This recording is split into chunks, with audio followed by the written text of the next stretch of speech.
webcast is now starting. All attendees are in listen-only mode. Hello everyone. Welcome to our webcast, Medium and High Voltage Circuit Breaker Testing. Today we'll be talking about the different circuit breakers in medium and high voltage substations, how to prepare an appropriate test plan according to manufacturer specifications so that your circuit breaker will never fail to operate. My name is Yerto. I'm the Marketing Communications Engineer for Mega North America. I'll be acting as the moderator for today's presentation. If you have any technical issues or questions for our presenter during the seminar, I will be supporting you. On the right side of your screen, you will see a control panel that looks similar to this one. You can submit questions at any time during the presentation by typing in the highlighted box in red. You may also notice that there are two audio options, telephone and mic and speakers. The mic and speakers options uses voice over IP, so you may experience intermittent audio lag due to bandwidth. At any time during the presentation, you can switch to telephone audio option. You will receive a copy of the presentation afterwards, and remember, you can ask questions at any time during the presentation, and I will interject them as we have time. Our presenter today is Robert Foster, Applications Engineer for Mega, specializing in high voltage circuit breaker and transformer testing. Robert is based out of Paradise, California. Thank you for joining us, Robert. Thanks, Yer. Good morning, everybody. Thanks for being here with us this morning. Before I start, this is about medium and high voltage circuit breaker testing, but I always like to make a little distinction here between low voltage circuit breaker versus medium and high voltage circuit breaker. With low voltage circuit breakers, these are below 1,000 volts, and they'll trip on their own when there is enough current put through them. So the timing test is actually performed at real live currents, where you inject current through the machine, and it actually, depending on the type of test you're performing, it'll do a electromagnetic trip or a thermal trip, but it'll trip due to the current going through it.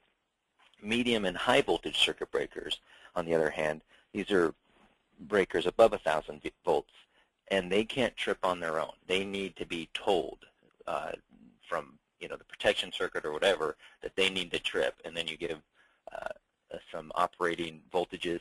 Current flows through the trip or close coil, and this is what operates the breaker. So these are tested at low voltages, low currents, with a time and travel analyzer. So what we'll talk about first is the types of circuit breakers we can see out there. And after that, we'll go on to time and travel analysis. But first, we'll talk about live tank and dead tank circuit breakers. And you'll notice that both have very similar insulating mediums. You can have vacuum in live tank, you have vacuum in dead tank. In live tank, you'll have something called a minimum oil circuit breaker, whereas dead tank, you'll have something called a bulk oil circuit breaker. There's something over in the live tank called air blast that there's nothing analogous over in the dead tank circuit breakers. But you'll both have SF6 circuit breakers and circuit switchers in live tank. Then you'll have dead tank, GIS, or hybrid type circuit breakers over in the dead tank realm. So what do I mean by live tank and dead tank? Live tank circuit breakers means that the actual interrupter, the tank housing the interrupter, is at line voltage. So you'll see up here that the switch or the circuit breaker, the interrupter, is inside here, and you got high voltage on both sides there. And during operation, this tank is at line voltage. Dead tank, on the other hand, is where the interrupter is in a tank that's grounded during service. So during service, you can come up, and I don't recommend just hanging around circuit breakers while they're in service, but you can theoretically come up, touch this is ground, and you're perfectly safe. So what do we have in different types of circuit breakers? One thing to consider is the number of breaks per phase. You can actually have anywhere from 1 break per phase, and so a total of 3 breaks, 1 for each phase, up to 16 breaks per phase. So as the voltage increases, the number of breaks increase as well. As you'll get up to maybe 1 or 2 breaks, or 1 break from up to like 245 kV, and then as you get up to 362 kV and above, these numbers start increasing. And in some of the older breakers, when you get up to the 765 kV, you could have up to 16 breaks per phase. Now, when I talk about breaks, these are the main contacts. You can also have a resistor in there, And so you could theoretically have 16 main contact brakes and 16 resistor brakes per phase. Now, a dead tank circuit breaker, from the field testing perspective, you only have one brake per phase. You go up, you'll just see the bushings and hooked to both sides. But internally, these can actually have anywhere from 1 to about 4 brakes. Same thing with bulk oil circuit breakers. From a field testing perspective, they're 1 brake per phase, but they can have multiple brakes inside. Live tank circuit breakers, on the other hand, you get to see how many brakes they have right there in the field, and you can test each brake individually and hook up to them. So here's an example. On the left, we have a dead tank circuit breaker. So you have your 3 phases, and the tanks are kind of hidden by the cabinet, but your 3 interrupters are there. And that's 1 brake per phase. On the right here, we have a live tank circuit breaker. And so now voltage comes in here, goes down, comes out here. And so this is live tank, but 1 brake per phase. Then as we start getting into 2 brakes per phase, you'll see that in the field, these are all live tank circuit breakers. So this one, you have 1 interrupter here, another interrupter here, times 1, 2, 3 phases. Same thing here, 1 interrupter on one side, 1 interrupter on the other side. One thing I'll mention is you see this is a 500 kV live tank circuit breaker. And in the back here, you have a 500 kV dead tank circuit breaker. And so this probably has at least 2 brakes per phase internally. But from a field testing perspective, you can see the one side here, and there's 1 more bushing over here, so it looks like 1 brake per phase. Then, as we keep going up in voltage, and these are some old air blast type circuit breakers, you can see we have 1, 2, 3, 4, 5, 6 brakes per phase. And then over here, we actually have a 10 brake per phase circuit breaker. And you can see 1, 2, 3, 4, 5, 6, 7, 8. And I didn't have a wide enough lens for this one, but 9, 10 on the number of brakes per phase here. So let's talk about the different types of circuit breakers out there. One of the most common types, especially for distribution voltages, is your vacuum circuit breaker. Now recently, these circuit breakers have increased up to about 72 kV in a dead tank design in the US, and in a live tank design, you'll see up to 192 kV over in Asia. One of the reasons that they're trying to increase the voltage here is, of course, these are a lot more environmentally friendly, but generally in the US, you'll see them just for distribution around 15 kV or so. You'll notice I got a picture of the interrupter over here on the right. You'll see that's a very small distance between those plates, usually maybe 12 to 17 millimeters. And so when this interrupts, those plates separate, and there's not any gas in there to form the arc. It's in total vacuum. But the actual plates melt away a little bit, and that's what forms the arc. And then when they separate enough on an X0 crossing, that arc extinguishes. Vacuum circuit breakers have been around since about the 1960s, and of course they're still manufactured today. So the next thing we have is something called a bulk oil circuit breaker. So once again, this is a dead tank design. And now oil is the actual insulation medium, and it's used to quench the arc. It flows over the arc during operation, during interruption, and it extinguishes it. The same thing as I mentioned before, it can have many brakes internally, but from a field testing perspective, it looks like 1 brake per phase. These things have been around a very long time, and I'm sure everyone has seen these in the field. Approximately about 50% of them are still out there. They were manufactured from early 1900s all the way up until about the 1990s. So they're no longer in production, but you can still get a lot of parts for them. You can still maintain them. And that's one nice thing is you can maintain these circuit breakers and keep them running, but they do require a lot of maintenance. So generally, a lot of people are pulling these out when they come up for maintenance and replacing them with an SF6 style circuit breaker. So on the live tank side, we have the minimum oil circuit breaker.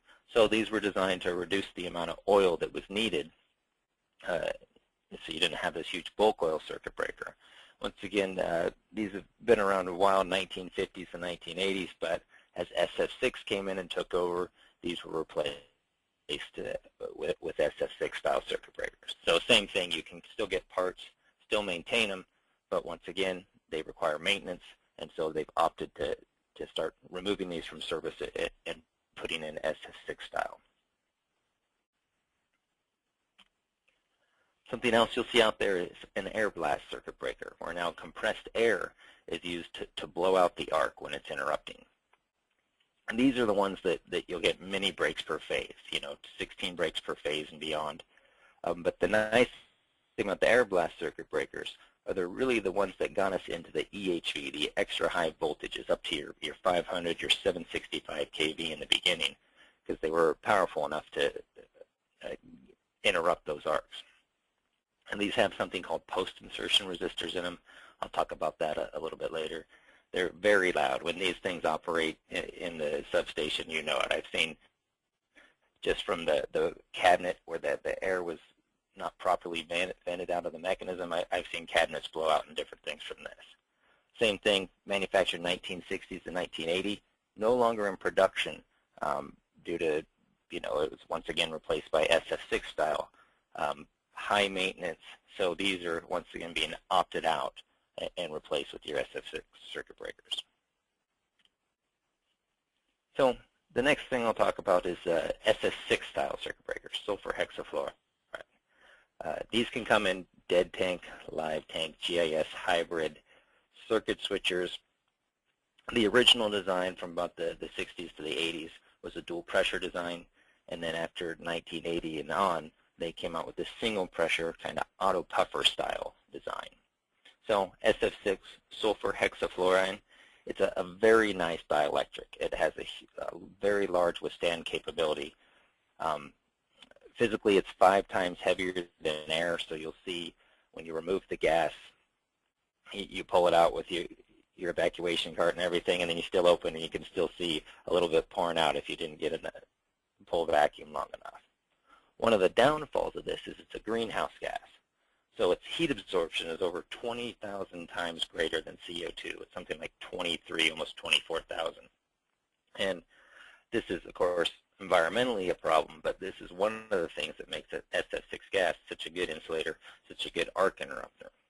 The gas itself is an inert gas, so non-toxic. It doesn't react with anything.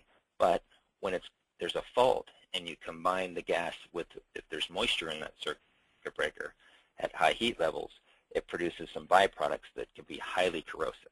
So if you have to go in and maintain a circuit breaker that's suffered a fault, or if you're working near the interrupter, near the arcing zone, the arcing contacts and the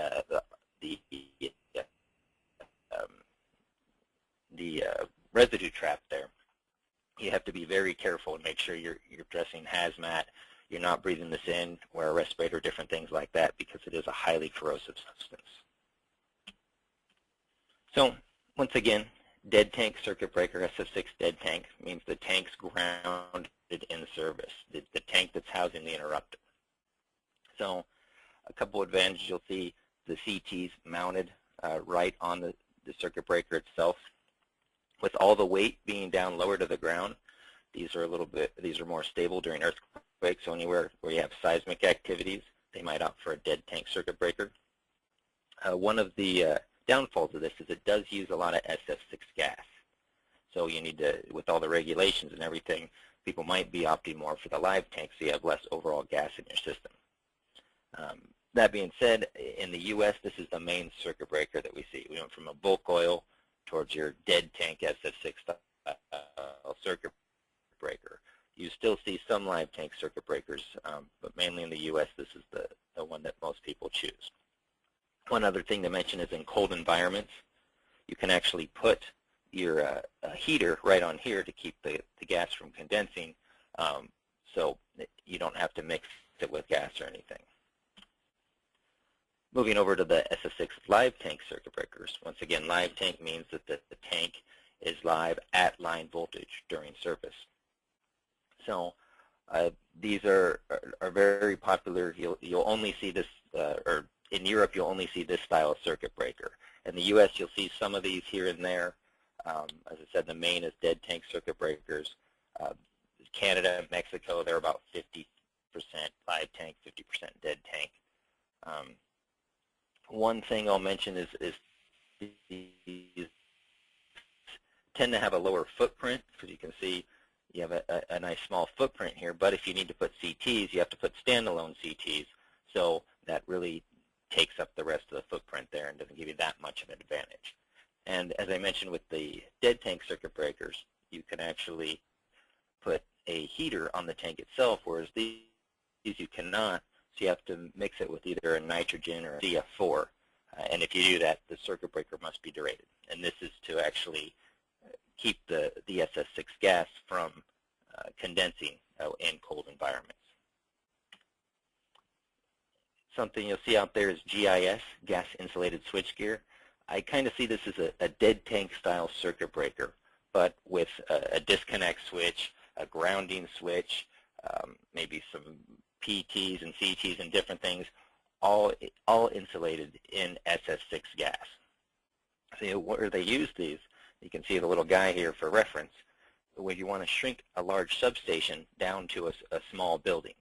And so anywhere where property is very expensive, so major cities, you'll see them in Seattle, New York, LA, Vegas, stuff like that, and land is quite expensive. They'll build these maybe underground or under a building, and so the public doesn't even see it, but you get a whole substation right in the middle of a city. I've also seen where they'll take it like a national park, and they got lines coming in and they need a substation, but they don't want to take a lot of area of the national park. They'll put a GIS system in there. So a large amount of SS6 gas is used, but it's a trade-off because you get the substation to shrink a lot. Hey, Robert. Before we move on, I have a couple questions from the audience. So Lilia would like to know who is the biggest manufacturer of SF6 high voltage breakers in the U.S.? In the U.S., I would say it's kind of, we have a couple different manufacturers. I would say the main ones you'll see out there are, of course, ABB. You'll see Mitsubishi, Siemens, Alstom, HBB. I don't know who the biggest manufacturer is, but those are the kind of the main ones that you'll see out there. Mm-hmm. And Chris would like to know if you have any suggestions for replacements for SF6 breakers that are 115 kV and above. Any suggestions for replacements, like an actual? I don't quite understand the question. I mean, I don't.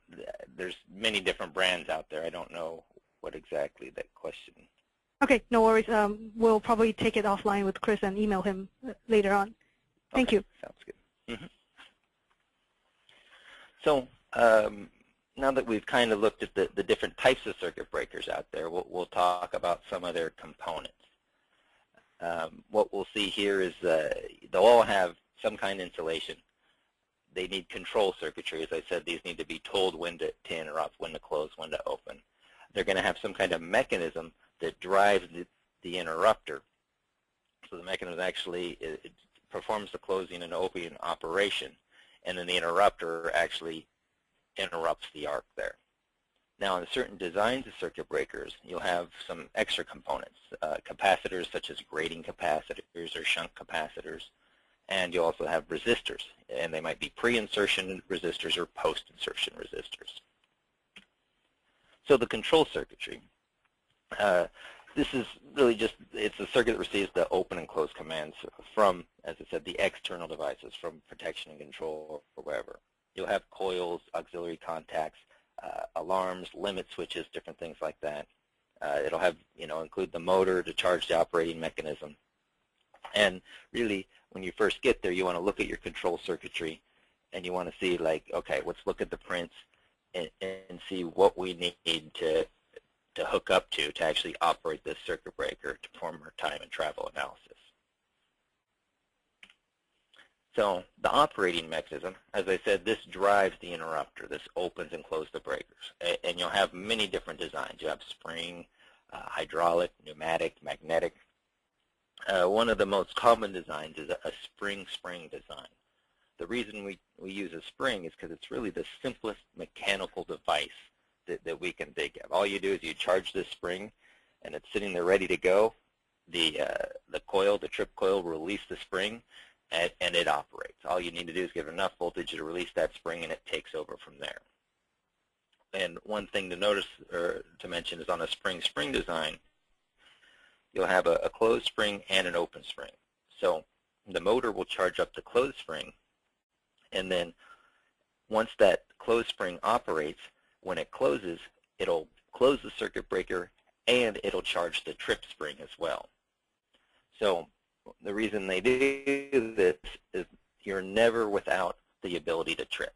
If there's one thing this circuit breaker needs to be able to do, it needs to trip on command. You need to be able to at least do a close and immediately followed by an open to interrupt that fault in case you close in on a fault. There's a couple different designs or applications, I would say. When you have smaller voltages, maybe 245 kV and below, generally you'll have a gang-operated circuit breaker. So this means you have one mechanism that controls all three phases.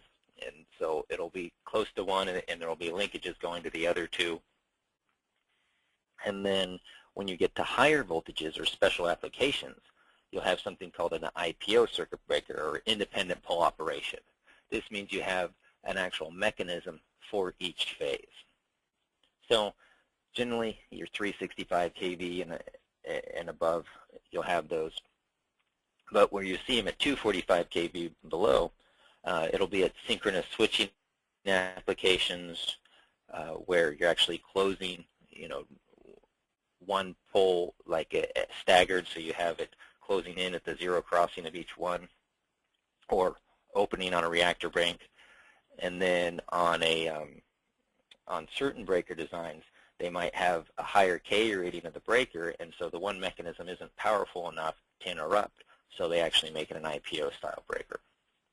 And then some other applications I've seen is where they might have it designed to where if there's a fault on the line, they might just trip one phase to clear that fault without interrupting the other two. So here's an example of a dead tank circuit breaker with a gang operated on the left. This is about a 121 kV circuit breaker, and this is a kind of an interesting design where you have all three phases in the one tank here, and this is an SF6 style circuit breaker. Then on the right, this is a 362 kV circuit breaker.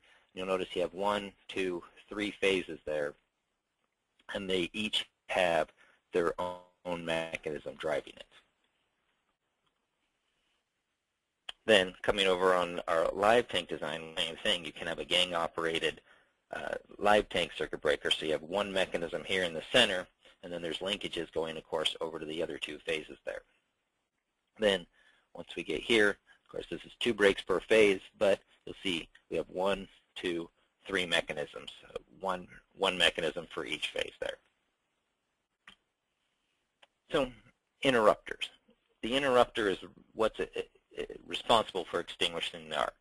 This thing is, we need to make sure, of course, the mechanism drives it, but if the interrupter isn't designed right, it won't interrupt the arc.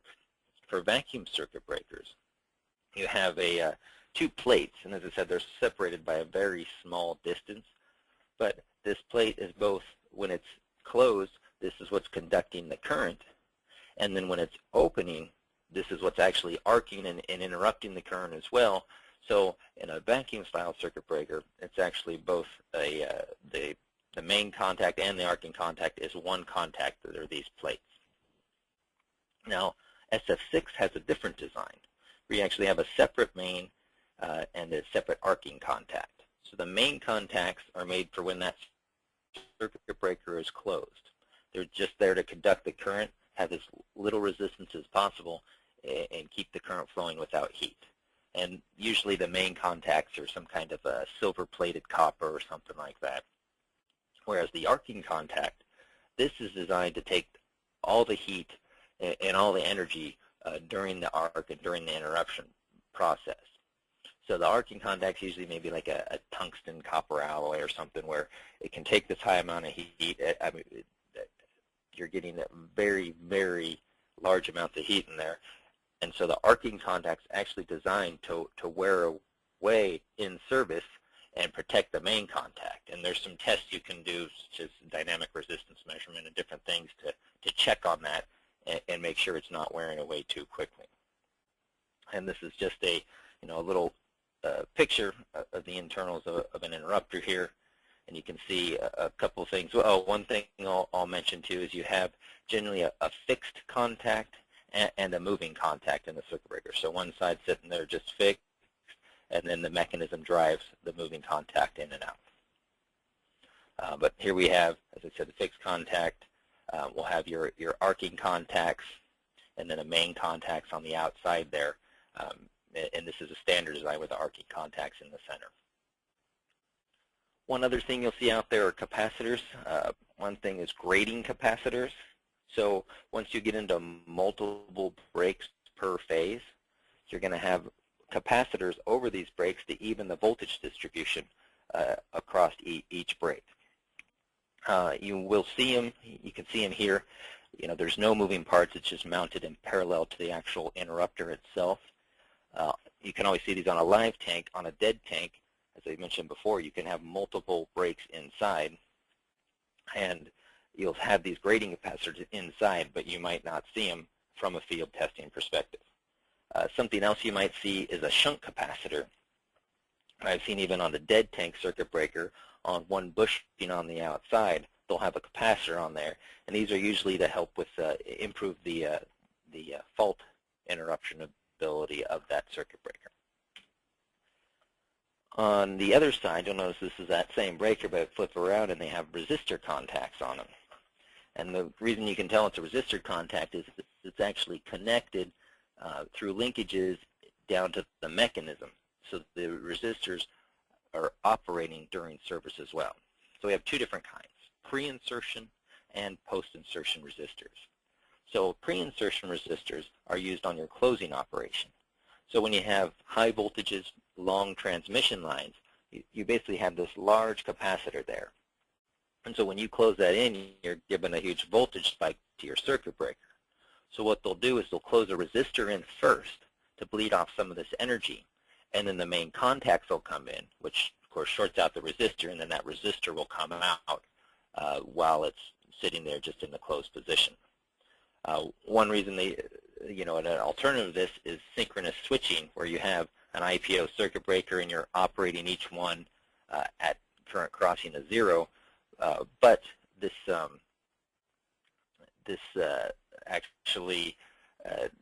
is more expensive and a little more complicated, so a lot of people just opt to put a pre-insertion resistor in. And generally you'll see these on oil circuit breakers, maybe above, like maybe the 169 kV and above. On the SF6, you'll see them 365 kV and above, the resistors on there. Something you'll see on an air blast circuit breaker is called a post-insertion resistor. And this is when now the breaker is opening. What happens is the circuit breaker itself can't handle all the energy in the arc. So as it goes to open, this post-insertion resistor comes in to help bleed off that energy, so not all of it's going through the contacts there. It opens up, and then the mains open up, and the resistors and the circuit breaker interrupts the arc. Since these are on air blast, you don't see these on any modern SF6 or vacuum or anything like that. But it is something to be aware of and something you need to check if you're timing out in the field. So now that we have an idea of what types of circuit breakers are out there and some of the components that we're looking at, now we can talk a little bit about time and travel analysis. So we'll go over some setup, talk about, show a few examples of results, talk about conversion tables and speed calculation points. And one thing I want to mention is the importance of motion measurements. I see a lot of people out there that are just doing a first trip, not even doing timing. Then if they do timing, they only time the main contacts. But there's really, if you're out there doing the timing of the circuit breaker, you really want to hook up a motion transducer and perform time and travel analysis. So, but before we move on, can we answer a couple of questions from the audience? Gary wants to know, are pre-insertion resistors left energized when the breaker is closed? So, no, the pre-insertion resistors, what happens, it'll come in and it'll close, and then the main contacts come in, But after the main contacts come in, even though it's technically shorting out that resistor will still come back out of this, or come back, out of contact. So only the main contact is actually engaged when that circuit breaker is closed. And this does add a little bit of complication to the internal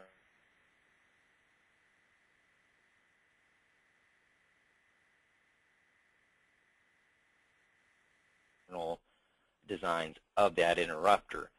Distribution breakers. Distribution breakers, if it's mainly like a vacuum circuit breaker, if you look back when I was, one of the pictures of that vacuum circuit breaker that I had was that was a distribution type circuit breaker.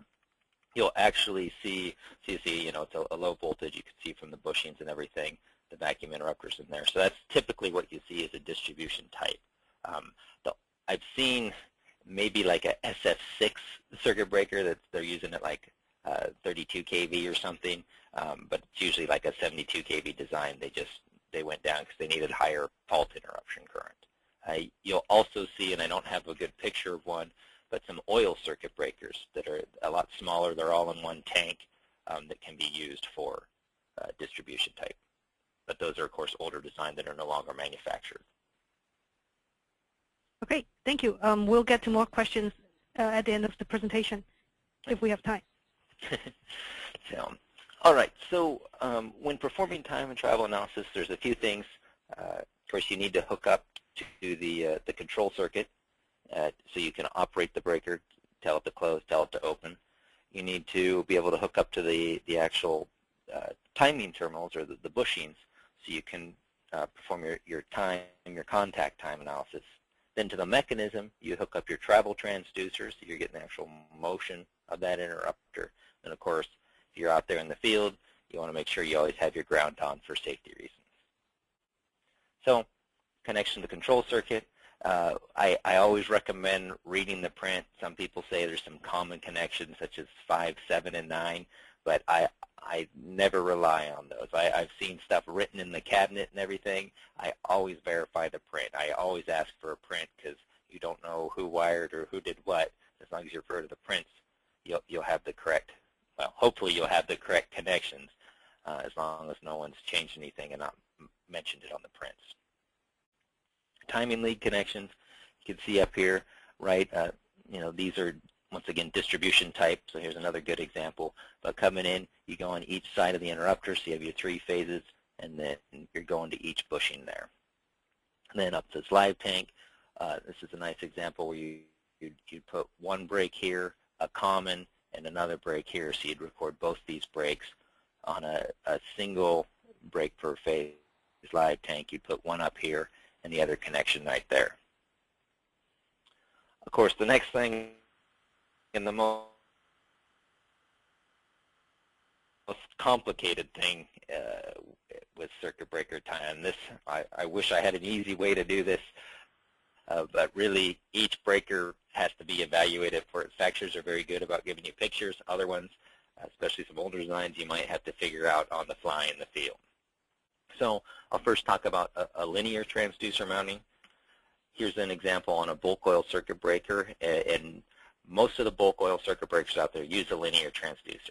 I have seen some rotary ones, but generally you can hook up this linear, and the nice part about it, if you see right here, you zoom in, it connects right exactly to the interrupter. So you're measuring a 1-to-1 ratio right on the stroke of that interrupter, so you know exactly how the interrupter is traveling.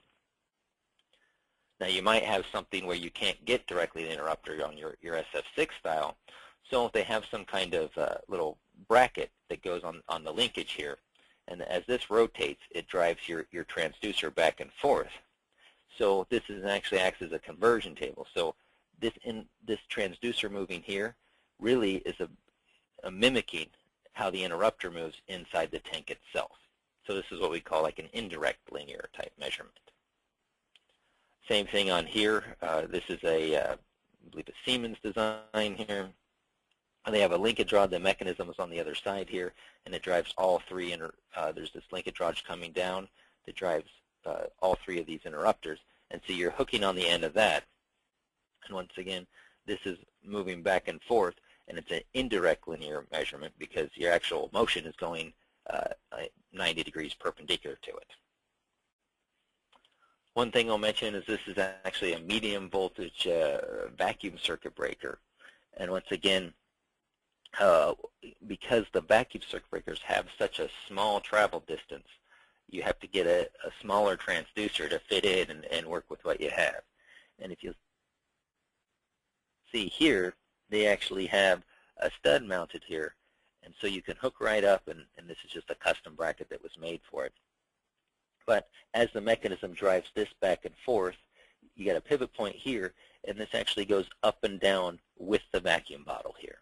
So you're measuring the exact stroke of that vacuum bottle as you're operating the circuit breaker.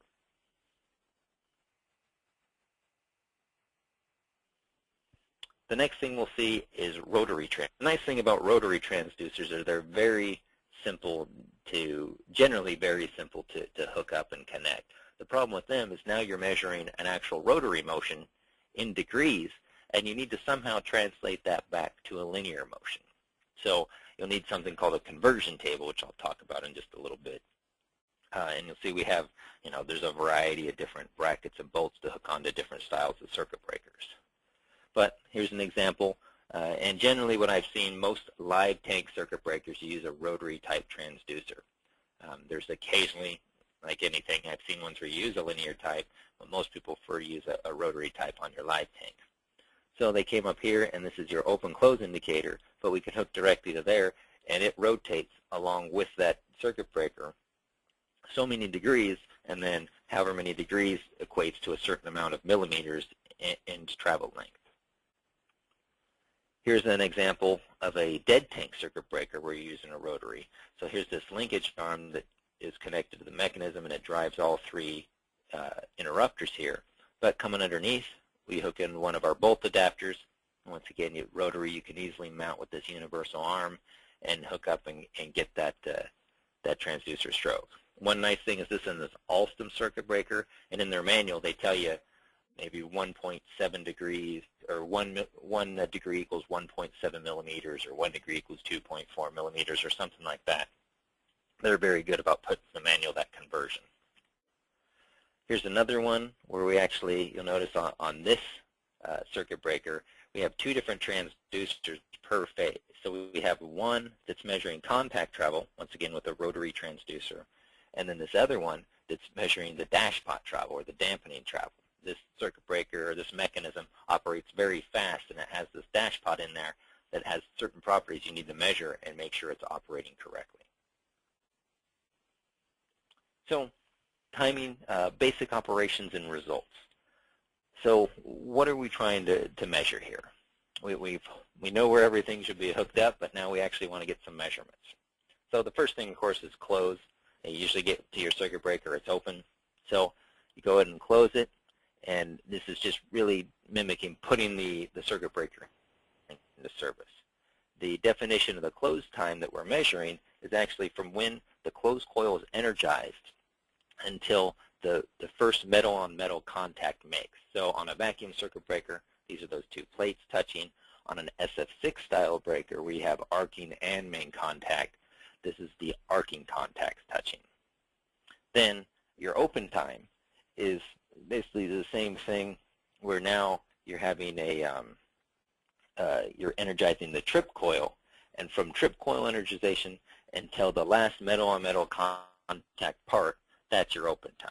And of course, this is the most important operation that circuit breaker needs to be able to do. If there's a fault, it needs to open up. Something else you'll see is the close open, referred to occasionally as trip free. You'll hear dwell time. Real world condition, this is where the breaker closes in, it sees a fault, and trips back out immediately to clear it. And where we do, what we measure here is when you close the breaker, as it comes closed, as soon as that first metal-on-metal contact touches, you'll have, that's your time 0. And then you keep recording that, and the breaker might not even come all the way closed. It'll come back open, and then as soon as they separate again, that's your other time you measure, and the difference between there is your close open time or your dwell time. These are the most common measurements performed. But if you really want to be thorough, you want to go ahead and do your reclose operation, where maybe the real-world conditions, a lightning strikes the line, the breaker trips, clears the fault, closes back in, fault's gone, no problem.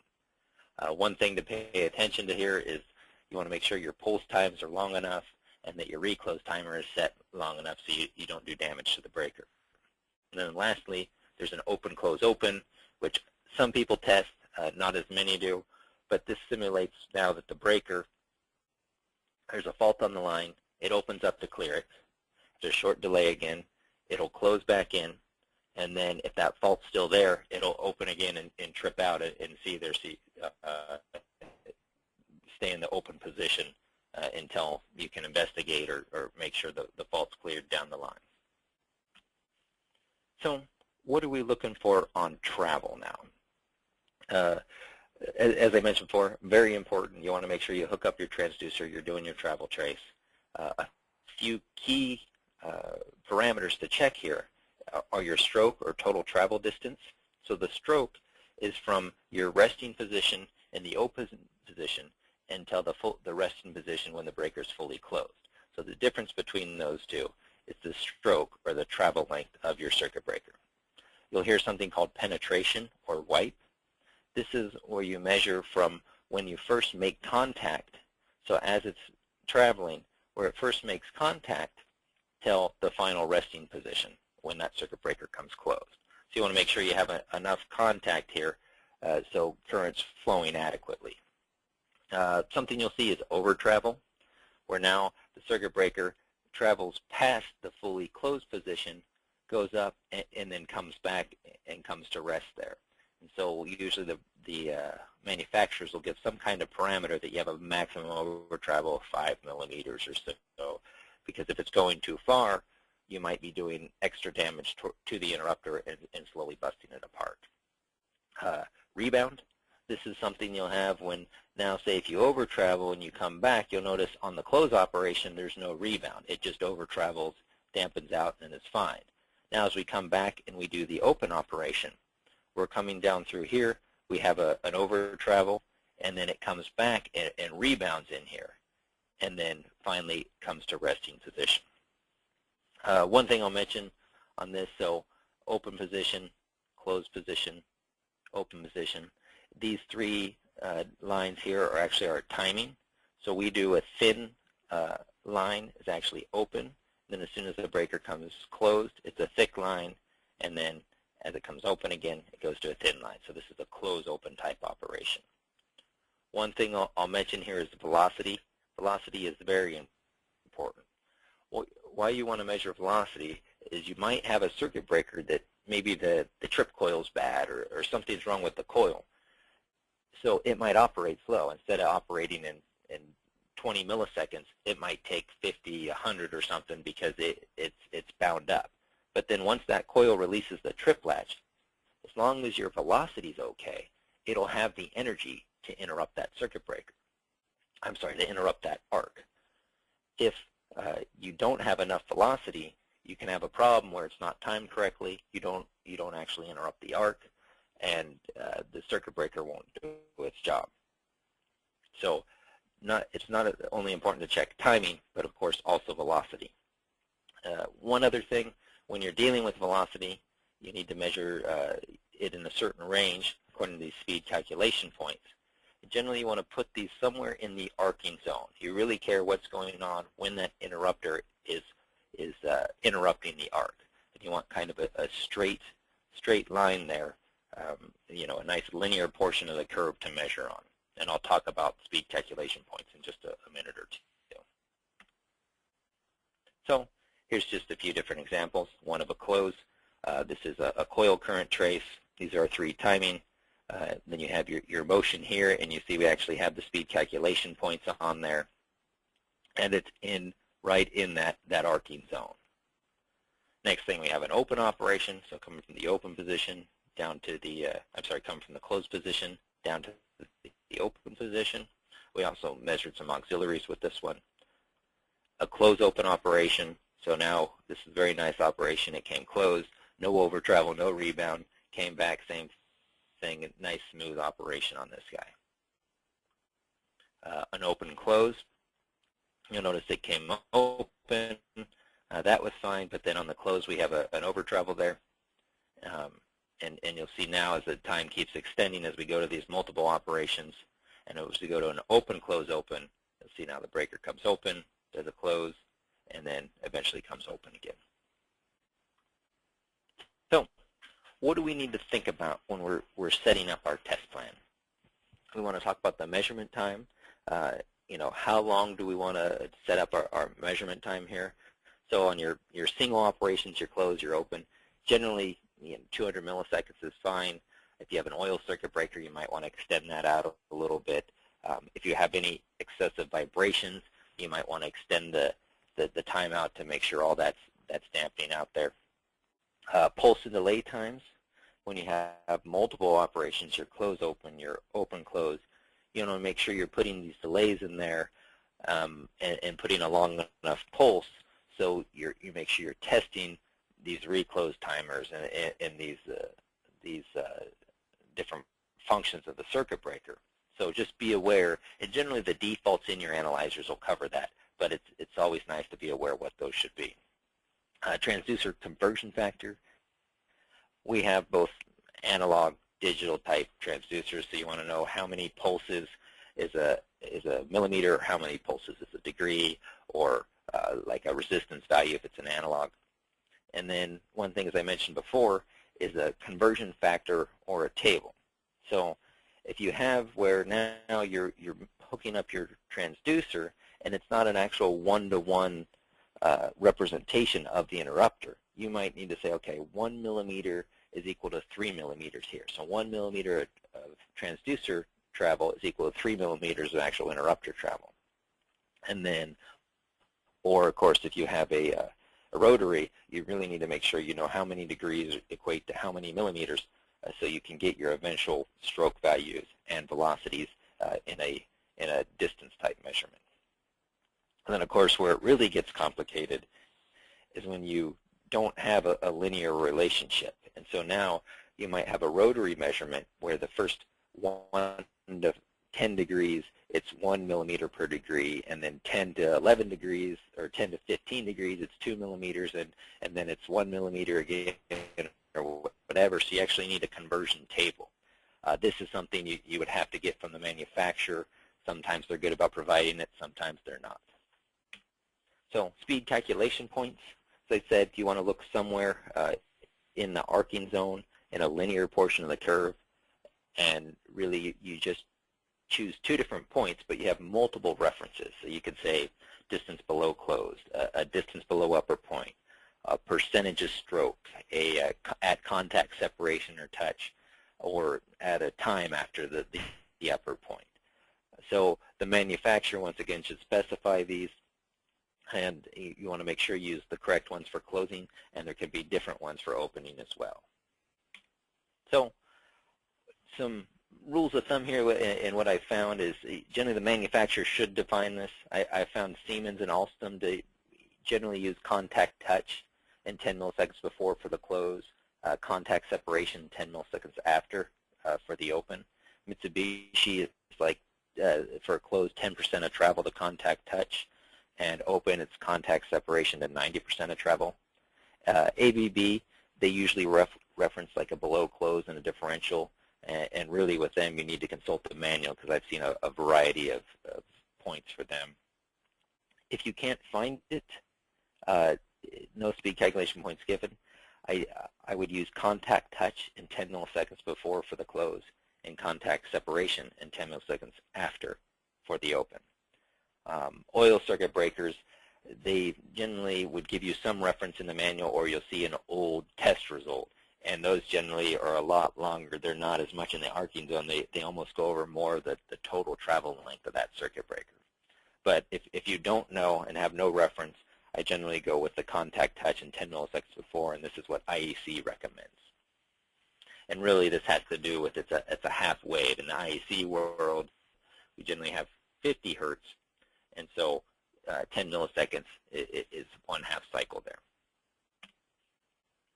So why do we measure motion? As I said, I think motion is very important and it often gets neglected. But, you know, it verifies the stroke of the interrupter, verifies the velocity of the interrupter.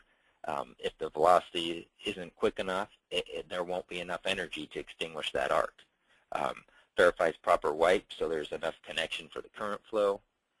And then, as I said, even on certain ones where you hook up to the dashpot directly, but even if you don't have that, you can get information about the dashpot from your regular travel and your contacts. If it's not dampening enough, you can have over travel, and that breaker will eventually destroy itself.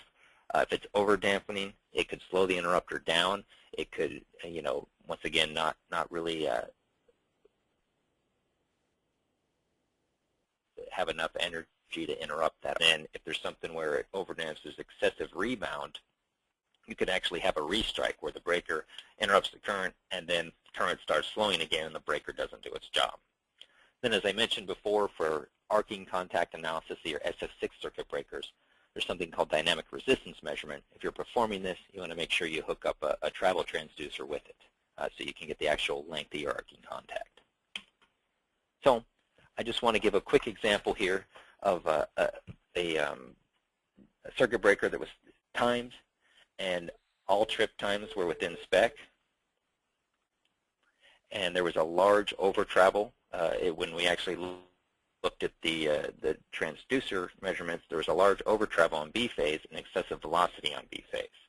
So if I went out and I was just performing timing measurements, I'd see everything well within spec here. Everything's around 19.3, 18.3, so a total open time of 19.3 milliseconds, and really only a differential of 1 millisecond between phases there. So if I was just doing timing, I'd look at my results, say, hey, this breaker looks good, let's put it back in service. Well, they were actually measuring your transducer, or they hooked up a transducer and were measuring travel on this one. And when you look at the travel, you'll see once again, all the times are good. And then you have A and C phase have a nice smooth transition, no over travel, comma, and they align perfectly. But you'll notice there's a large over travel here on the B phase, and the total stroke length is quite different as well. And then one thing I'll mention, the open speed here was 6.83 meters per second on the A phase, where the B phase had 9.35 meters per second. So they actually went through and they operated the circuit breaker again, standard practice. If you get a bad result, let's check it one more time. And so the breaker came closed and didn't come open on the next operation. And so when they went in internally to this, they found out that the breaker had busted apart on that last operation. So if they wouldn't have been doing motion measurements, they would have just assumed this breaker was good and put it back in service. But really, once they went in and they did the repair, they got the three curves a little bit more lined up here, did the repair, motion was fine, damping was fine, and they were able to put it back into service here. So, as I said, all three phase trip times were well within spec. Everything looked good. If they went through and they looked at the motion, there's that large over travel on B phase. Once they operated a few more times, B phase actually stopped working. But if they would have looked at their initial results just with the timing, they would have thought breaker's fine and put it into service, and it would have failed in service. So if no motion measurement was taken, this breaker would have failed in service. So I hope from this you've seen that, kind of what to look for out there, the different types of breakers you can have, things to look for, a number of breaks per phase, number of operating mechanisms, so you know how many transducers to bring. If you do need to when you bring your transducer, do I need a rotary or a linear? How many, as I said, if it's IPO or gang. So you can choose the right test instrument, set up the correct test plan,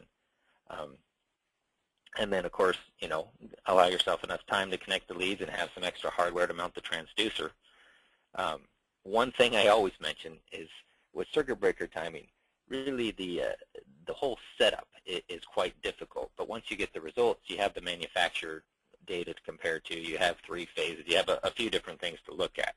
And now that I've been doing circuit breaker, and when I started with Mager, I've picked up transformer as well, and it's kind of the opposite with transformer. I can go to any transformer, and I have the right amount of leads. I can connect, but analyzing is quite difficult. Circuit breaker, total opposite. I don't know how to connect until I get there, really, unless I've done it before. I have to figure it out when I'm in the field. So figure it out, connect up. Once I connect everything, really analysis is quite simple. And hopefully from my example and some of my comments there, you guys really think not to neglect motion measurements on your high voltage circuit breakers.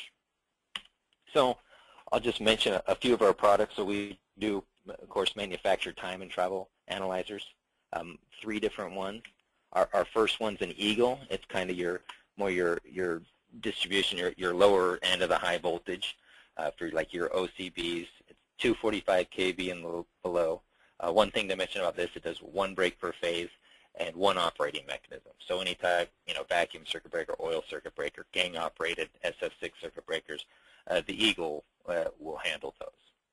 Then as you go up to higher voltage, 765 kV, this one, the TM1700, will handle 2 breaks per phase or less. It can deal with gang operated or IPO circuit breakers. So oil circuit breakers, that's a 6 vacuum.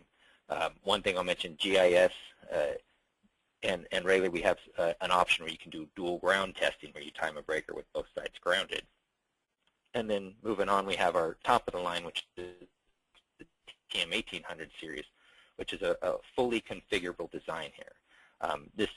This can test any breaker out there if you configure it right. We can up to 16 mains, 16 resistor contacts, gang operated, IPO, oil, SF6 gas, GIS, air blast, dual ground testing.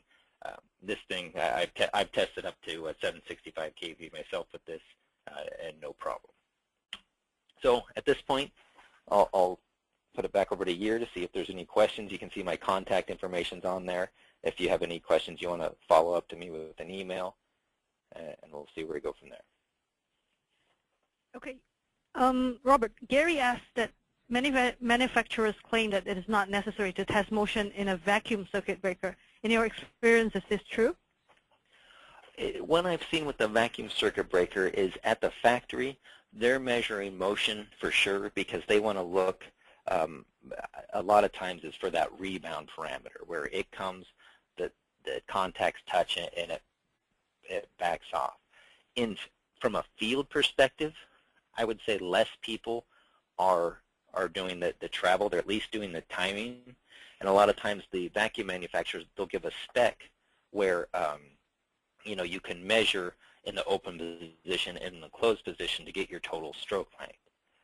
I still think it's important, but a lot of times it's not always practical in there. And I always feel like manufacturers act like their breakers don't need to be tested at all. And of course, I work for, we make test equipment, and I was a field service engineer, so I believe testing is very important. But I would say it's still important, especially if you have circuit breakers that you've had failures on. There might be things you can pick up with travel that you won't see just in timing. Mm-hmm. And Neil wants to know, is velocity important on a vacuum breaker at a distribution level? I would say velocity, to an extent, yes. The thing with the vacuum breakers, they are such a small distance there. They're moving pretty evenly. It's almost like I would say within time, you should see that velocity isn't as important.